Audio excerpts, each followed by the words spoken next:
As I promised you last week, I would make another video covering legato, how you can make really beautiful legato tones on your violin. And I personally don't see myself as an expert for explaining legato, because I think legato is such a broad topic and you can learn so much about legato in your lifetime as a violinist. And I think this is really a topic that you can dig deeper into all the time and get better at all the time. So, although I don't think my legato is perfect, I did learn a few techniques in the past 12 years that I've been playing the violin, and I want to share that with you in the hope that I can inspire you and help you to develop your own legato techniques. So first I want to quickly explain you what legato actually is. Legato is playing notes really smoothly and really connected. You are not playing with any interruption between the notes, so you're not playing like... You're playing like...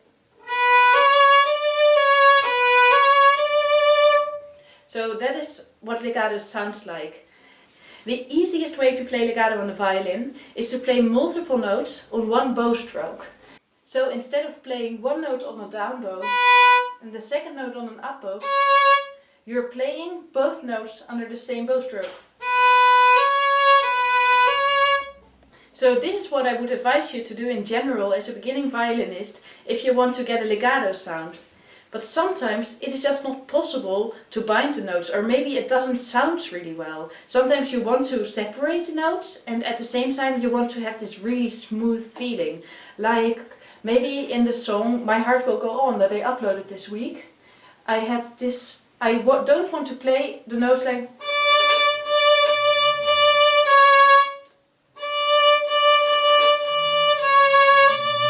It would be a little bit weird to play the same note all the time like...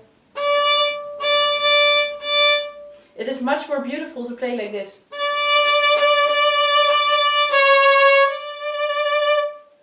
And you still want to have the notes sound really connected. This is the kind of legato that I want to explain to you right now, how to do that kind of legato.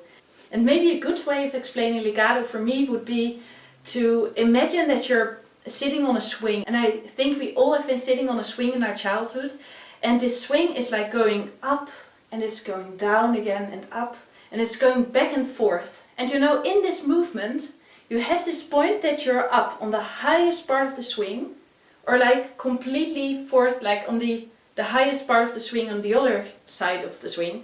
It's kind of hard for me to explain this in English, but if you are at this highest point of the swing, you feel this moment that you're like kind of weightless. Do you know about this feeling? And that is actually the feeling that you want to get in your hand when you're changing bow. Also, if you're on a swing, you know that in the beginning it goes really quick. It goes like... And then in the end you are like slowing down automatically just because of the gravity of the swing and of your body weight. So that is actually the feeling that you want to get when you're bowing. You're starting off with an active movement, like you're moving your arm actively, but in the end you relax your hand so much that the bow is like automatically stopping. I want to show you the difference if I don't do that. If I like make the movement go really fast and stop at once, it would sound like this. And it wouldn't sound legato at all. So what you want to do is like make this kind of feeling of being on a swing, and you have to relax your hand very well to do this, and let your fingers kind of move along with your bow, and then... And if you are at the part that you are like changing direction, you stop your bow is already stopped and your fingers are still moving a little bit with the bow. I will demonstrate it to you once more.